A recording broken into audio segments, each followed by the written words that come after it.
Bodies of the victims of Monday's accident that perished in Polokwane, South Africa, have arrived in the country. Movement for National Transformation has described as irresponsible the move to increase President Edgar Chagwa salary. And now the news in detail. Bodies of the victims of the Monday bus accident that perished in Polokwane, South Africa, have arrived in the country. 11 people died in a road accident along the N1 in Polokwane in South Africa. And President Edgar Lungu has accorded a day of national mourning to the 11 deceased persons as they represented the industrious nature of Zambians that are dedicated to hard work and a living through cross-border trade. Zambian High Commissioner to South Africa, Emmanuel Mwamba, has promised to ensure that funds for the deceased are processed with the South African Road Fund and the bus insurance. Mr. Mwamba says that most of the deceased were small-scale traders keen to grow their business through trade opportunities that have been created by the two countries. He says it is for this reason that SADC countries should work together to facilitate trade of its people. Mr. Mwamba has called on bus services transporting cross-border traders to ensure that their bus drivers and crew respect traffic regulations, including ensuring that drivers do not overspeed or are not fatigued. Speaking on behalf of the South African provincial government, member of the executive committee in charge of transport, Makoma Makurureje, says South Africa will remain indebted to the generosity of Zambians who helped the people at the critical point. She says that the loss of the 11 Zambians in a tragedy in Mokopane bus accident had prompted condolences that were issued by President Cyril Ramaphosa, Cabinet and Minister of Transport Blade Nzimande to the people of Zambia. QTV would like to extend our condolences to the bereaved family and wish them God's comfort. The Movement for National Transformation founding President Daniel Shimunza has described as irresponsible the move to increase President Edgar Lungu's salary along with selected government officials by the Ministry of Finance amid austerity measures. According to a statutory instrument signed by the Minister of Finance, Margaret Mwanakatwe, President Lungu will now be getting 487,839 kwacha from 432,000 kwacha as an annual salary, plus a special annual allowance of 129,413. Mr. Shimunza has questioned the move considering that the country is facing social and economic challenges. The opposition leader argues that President Edgar Lungu doesn't deserve the increase due to what he contend is the poor prevailing economic conditions. Mr. Shimunza feels that President Edgar Lungu and his ministers have been unable to boost the economy to create jobs for the country's youth despite repeated promises to do so. I tell you that they are deceiving the Zambian people because they say that they are on austerity measures. They will reduce trips. Trips have increased. So they are lying to the Zambian people. They say that they will make austerity measures. They start, Felix Mutati was chasing vehicles all over the streets. Because they said that they want to be frugal and they want to have austerity measures. That has not worked. And now in the midst of that, Cabinet has increased its own salaries for the same people. Meanwhile, council workers are not paid. Civil servants are not paid. In many places, they're not. And so the PF-led government has been playing a game of deception. And this is why they do not deserve an increment. And those increments must be cancelled forthwith because the Zambian people are suffering. The only people that are enjoying are cabinet ministers as well as ministers in government. This is not fair, and I think that as Movement for National Transformation, we are against the increment of these cabinet minister salaries. I tell you that. Meanwhile, Green Party President Peter Sinkamba has advised Finance Minister Margaret Mwanakatwe to consider selling some government assets in all mining companies as a way to redeem Eurobonds and high-interest Chinese loans. Mr. Sinkamba hopes that the finance minister will focus more on viable fiscal discipline and asset optimization strategies with a primary focus to dismantle pressing debts, especially high-interest Chinese loans and Eurobonds. He cited the sale of ZCCMIH shares in privatized mines as one of the key strategies that government can adopt to generate sufficient funds to liquidate such loans. And Mr. Sinkamba has told QTV News in an interview that it is wrong for government to give away ZESCO to the Chinese as a way to repay off loans which it got from China. He argues that the refinancing of loans is morally wrong because it is a form of economic enslavement of future generations. Mr. Sinkamba disclosed that setting off Chinese loans with ZCCMIH shares at this moment, when China is hungry for resources, can generate in excess of $5 billion additional income. Housing and Infrastructure Development Minister Ronald Chitotela has disclosed that out of the 1.3 billion kwacha, 800 million kwacha was recently paid to local contractors, while 500 million kwacha is what foreign contractors earned. The Housing and Infrastructure Development Minister has also refuted claims that the government is in the habit of favoring Chinese contractors at the expense of local contractors. Mr. Chitotela says that the relationship with Aviation Industrial Corporation of China, AVIC International, started a long time ago, since 1970s, during the reign of first Republican President Dr. Kenneth Kaunda, and not under the Patriotic Front PF regime, as insinuated by some stakeholders of the mutual Sino-Zambia bilateral political and development bond. Mr. Chitotela says that the Mongol Kalabo Road was awarded to AVIC International by the Movement for Multi-Party Democracy MMD leadership of President Rupia Banda, but implemented by the PF leadership. Mr. Chitotela says it is worrying to see how politicians try to gain cheap political mileage, misleading the country that government is prioritizing foreign contractors when it comes to payments for work done countrywide. Mr. Chitotela has reiterated government's commitment to pay all local contractors, pointing out that both Road Development Agency RDA and National Road Fund Authority remain impressed with performance of Zambian contractors. Unfortunately, in Zambia, even where a Chinese is working, people think it is Abi. Even where the airport is being constructed, because it's a Chinese, people say it is Abi. Even where China, Inan, is building C400 roads on the Copper Belt, the people say it is Abi. Even where a Chinese company called Poly Technology is building township roads in Indora, people say it is Abi. Even where China Joe is building Chingwara Solwezi Road and township roads in Solwezi, the people say it's Abi because they think a Chinese is Abi.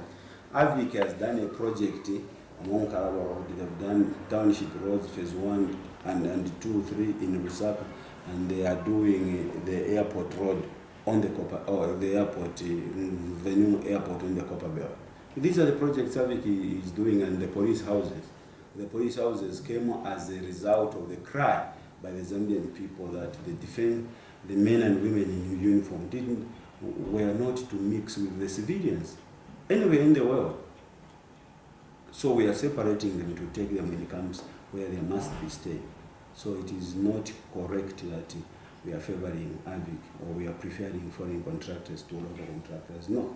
And yesterday you told me that one political leader was misleading Zambians that when it comes to payment, we prefer foreign contractors to our local contractors. To the contrary, we are a sound government who knows that for this country to develop, the economy must be owned by Zambians. The last payment we made of 1.3 billion, 800 million went to the local Zambian contractor. 800 million. And unfortunately, Finance Minister Margaret Mwanakatwe has called for a spirit of endurance and patience among the general public as government does its best to better the lives of the masses. Speaking when she officiated at the 49th anniversary of Mary Queen of Peace Parish in Lusaka's Mtendere Township, Mrs. Mwanakatwe says people should be hopeful and positive with the government. Mrs. Mwanakatwe says some government decisions may seem unpopular and sometimes hurting in the short term, but the general public should realize that government means well for its people. Shileshe Mwango attended the mass and brought us this report. That you love one another as I have loved you. By this shall all men know you are my disciples, if you have love one to another. This was at the 49th anniversary of the Mary Queen of Peace Parish in Lusaka's Mtenderi Township.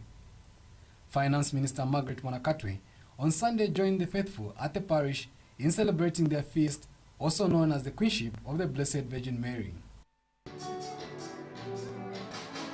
The feast was characterized with songs and dance in praising the Almighty God for His goodness, love, and for the growth of the parish. And in his homily, Treasurer General of the Archdiocese of Lusaka, Reverend Father James Zulu, urged the faithful to understand God's purpose for creating them. Father Zulu took time to assure government of the church's spiritual support. We will continue praying for you and the government to make sure that you succeed, because if you don't succeed, the people are going to suffer. The people in the compounds here, the church, as somebody put it, say, what happens in the government is what almost proportionally happens in the church. Meanwhile, Finance Minister Margaret Mwanakatwe, who was guest of honor, advised the congregants to remain positive with government. Us as government make decisions on your behalf. We make short-term, medium-term decisions for the benefit of all. We want to create jobs. We want to empower the youth, the women, and we make decisions on your behalf. Sometimes the decisions may seem unpopular, but we make decisions for the benefit of the long term, even if in the short term they might seem like they're hurting. And Parish Priest Father Bryson Piri urged the church to be humble as it endeavors to influence society. God has given to the world the gift of Mother Mary, because it is from Mother Mary that we see humility, but also the revelation of God. Ambie Mulungu atuonesa Mwamai Maria kuzichepesa niponso kuzulula Mulungu yemwe.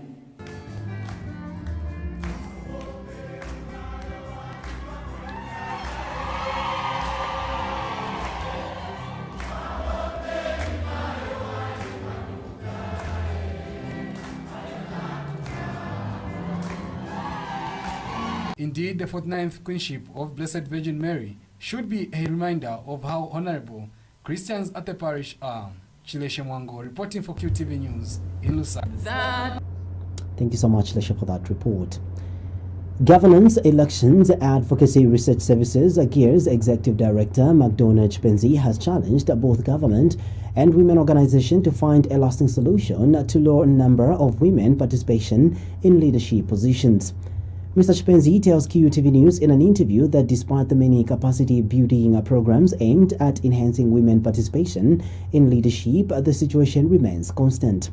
He has ruled out a lack of finances, saying there are a lot of women that are economically viable, but they have opted to remain as they elect irate as opposed to assuming decision-making positions.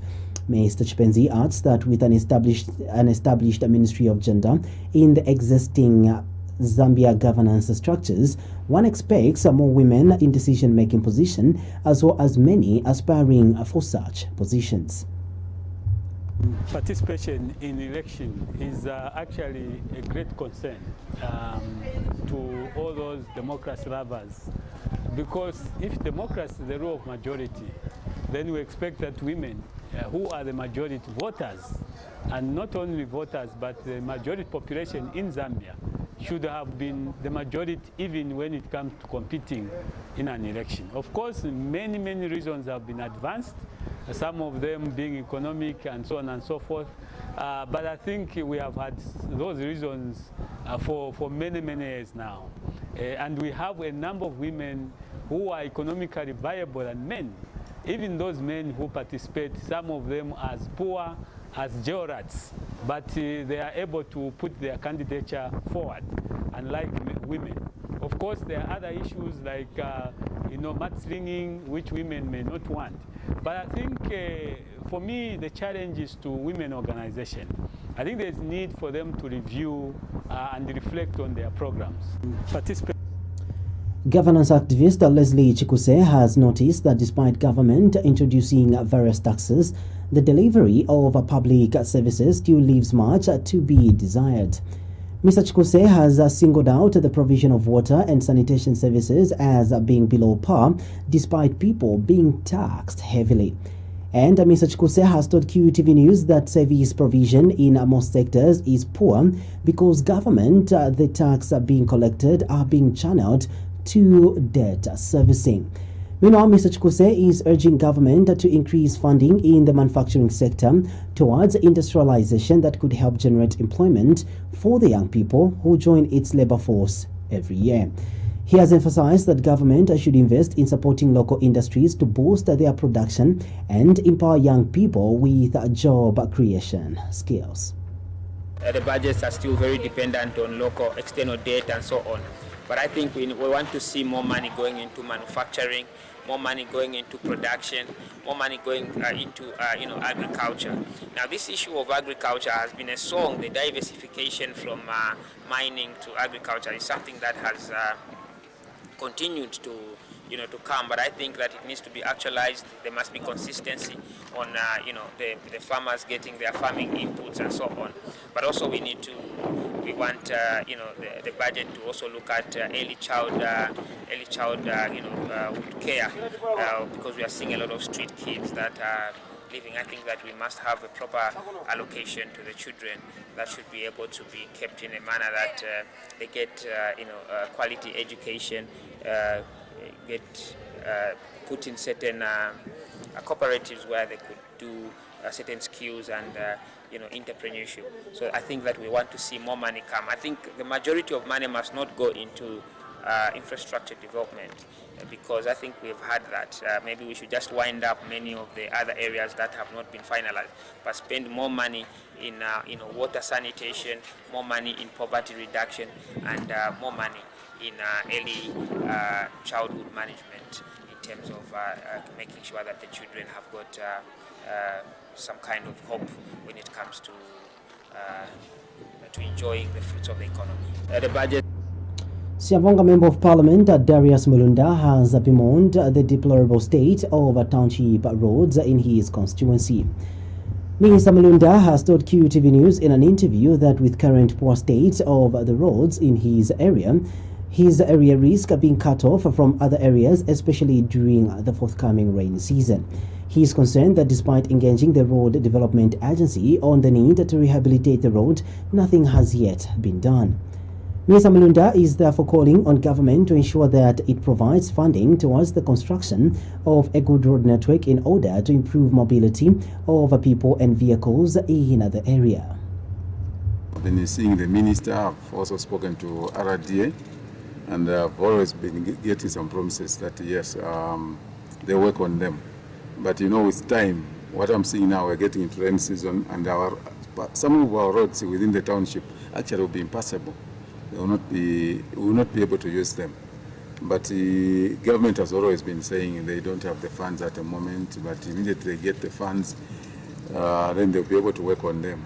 You may be actually be interested to know that it's not only the township roads, but we also wanted to do the trunk roads like the Chirundu Siavonga Road, the T-Junction, which is M15 Road. They also had given me an indication that that's what they are going to work on that road up to the Damo and then do the township roads. So I've been waiting for all those things. This morning I also visited the Minister of Local Government because we have also issues with that in terms of CDF, and I was told no, they haven't received the funding. Treasury has not released any funds for now. So we still have a lot of things actually. within the township, we will also be interested that we have some projects that are running there and that have been suspended due to lack of finances. And then seeing the Zambia Youth Platform ZYP spokesperson Enoch Ntoka says President Edgar Lungu's third session of the 12th National Assembly speech lacked practical elements essential to eradication of poverty, income inequality and high unemployment among young people and adults. Mr. Ntoka has told QTV News that President Edgar Lungu failed to highlight how his government intends to fight corruption, which continues depriving a majority Zambians access to quality education, affordable and easily accessible health services, food security and housing. He says unless the battle against corruption is vigorously waged, the Zambian Youth Platform feared the possibility of Zambia failing to meet youth dividend aspirations ascribed in the Vision 2030 Agenda for Sustainable Development, in which the United Nations has hinged on fighting corruption globally. Mr. Ntoka is worried that if Zambia does not spell out clear practical anti-graft measures, the fight against corruption in Zambia will remain elusive. He has, however, regretted that President Edgar Lungu's speech failed to highlight how the government will earnestly prosecute public officers cited in the Auditor General's report and the Financial Intelligence Center's report. I think the speech, lacks the element of practicality. How, for instance, is government, and to what extent is government committed to fight corruption? Because Zambia is grappling with resource constraints. And if we are not going to see practical measures to ensure that corruption is kept, then we are in trouble. We may as well just be talking about corruption in vain, and we are going to continue to see people, being involved in corruption without punitive measures to correct the situation. So indeed the speech should have demonstrated, for instance, we should have had the case studies or pronouncement on how the current corruption cases are being handled, for instance, and what measures going forward is government putting in place to make sure that they fight corruption. I think the speech. Youths and Women Initiative Africa President Martin Itua says his organization is committed towards enhancing its interventions in women's economic empowerment as a way of ensuring that they attain development that is based on rights and dignity. Mr. Itua believes that empowering women is key to the attainment of the Sustainable Development Goals and Africa's Agenda 2063. He says his organization has been working with women in health, education, resilience, and environment in material and has empowered them with an industrial sewing machine. Mr. Itua says he is pleased that this has so far enhanced their capacity to produce more and feed their families. We did a need analysis on these women, and we discovered that what they needed was an industrial sewing machine for them to move from where they were just making clothes for a few people, to making more clothes for a lot more people, and even including schools and other children. So we went to the place, bought an industrial sewing machine, and presented it to them in a ceremony, and they were quite happy to receive it from us. And there are testimonies to the fact that where they were a couple of months ago and where they are today are remarkably different, because provided them with an industrial sewing machine has enhanced their capacity and ability to produce more and reach bigger markets and have more clients, and they're able to fend better for themselves and for their families. The opposition Zambia Republican Congress party leader Peter Chanda is urging President Edgar Lungu to take advantage of his trip to New York and engage some donor community on the issue of donor funding. Mr. Chanda says while in New York, President Edgar Lungu must engage the United Kingdom Prime Minister in order to resolve the impasse on donor aid. He says all things being equal, the impasse will be addressed and donor community will rescind their decision. Mr. Chanda has emphasized that the head of state must therefore use the trip as an opportunity to engage the donor community. Meanwhile, Mr. Chanda has praised President Edgar Lungu for the empowerment programs which government has put in place, among others, youth loans, land resettlement, and bus loans are very progressive and have been propagating job creation. So we want to state that it's a combination of stakeholders that were present from both the churches and the other orphanages and the community cooperatives organized by the women who are receiving the incubators as well as the block making machines and the salad making machines. We want to state that this initiative demonstrates President Lungu's vision of empowering all without leaving anyone behind. As we know, the Patriotic Front is running with an agenda which is the 7th National Development Plan, and the recently launched one clearly indicated that leaving no one behind. And I want to state that the President has gone out of hand to show that he's magnanimous enough to the people of Zambia for electing him as President, and is concerned about the welfare of the Zambian people. And we cannot talk about political independence without looking at economic emancipation.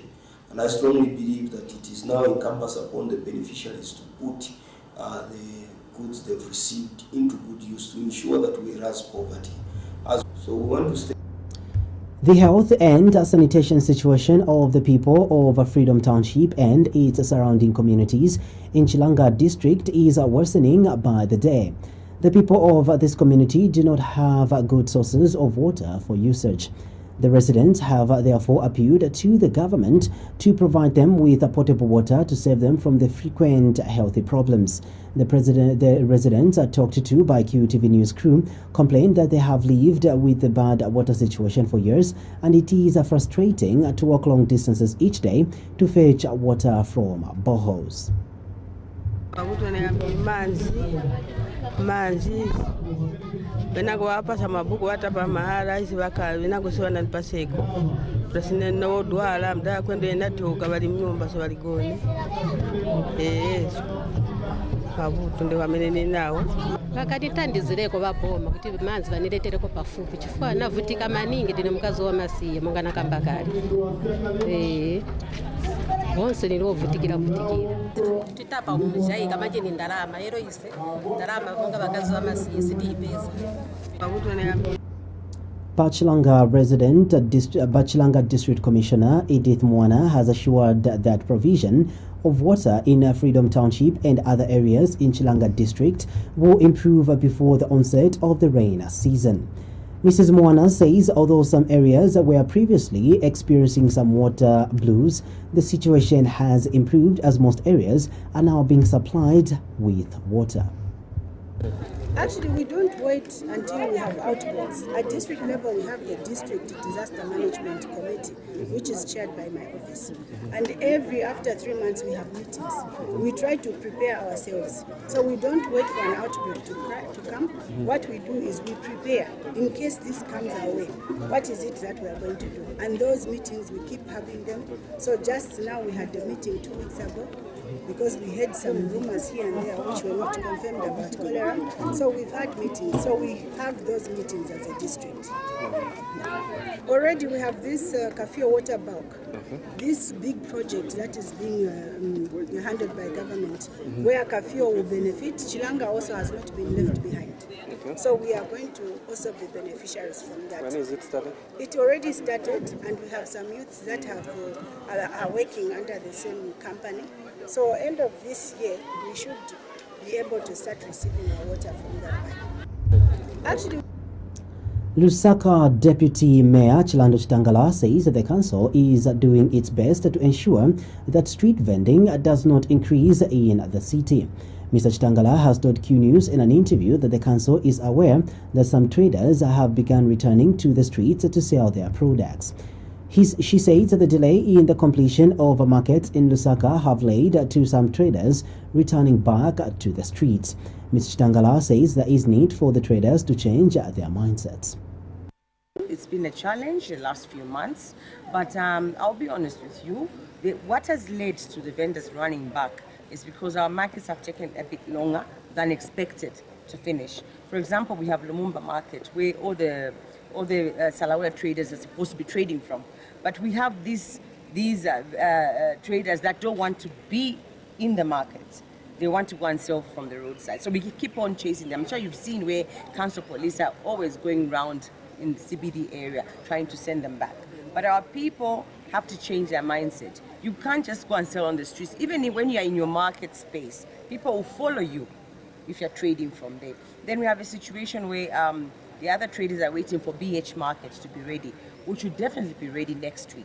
We had a challenge with BH markets. The sewer system wasn't really complete because we hit another rock. So the connection between the BH market and Lumumba market, that's where the rocks were. So that is being worked on right now. It's been a challenge. Finally, in our news, United Nations Independent Party, UNIP, Party Deputy Secretary General Reverend Alfred Banda says that despite the increment of the minimum wage for domestic workers being a good move, it will be reversed by the increase of taxes the government has introduced. Rev Banda says the spending money power of domestic workers is reduced by the same taxes, and at the end of the day, they still have less to spend. Rev Banda has called on the government to reduce taxes so that the domestic workers and the country at large can have enough money to spend. Also the issue of taxes, which are also eroding, the gains. For instance, we have just heard in the recent past that the domestic workers have been given an increment in terms of the minimum wage. The minimum wage for domestic workers has risen. But those gains will be reversed by the taxes, because at the end of the day, most of these domestic workers don't own accommodation. They're tenants. They have to pay that fee which has been introduced. I don't know the name of that fee, but there is that fee which has been introduced by ZRA, which entails that now the landlords have to pay a certain percentage, from the rentals. Now this will trigger, an escalation in terms of rentals. And the people who suffer at the end of the day are the very people, the domestic workers. Also On that note, we end the news. Thank you so much for watching. It's pleasant viewing.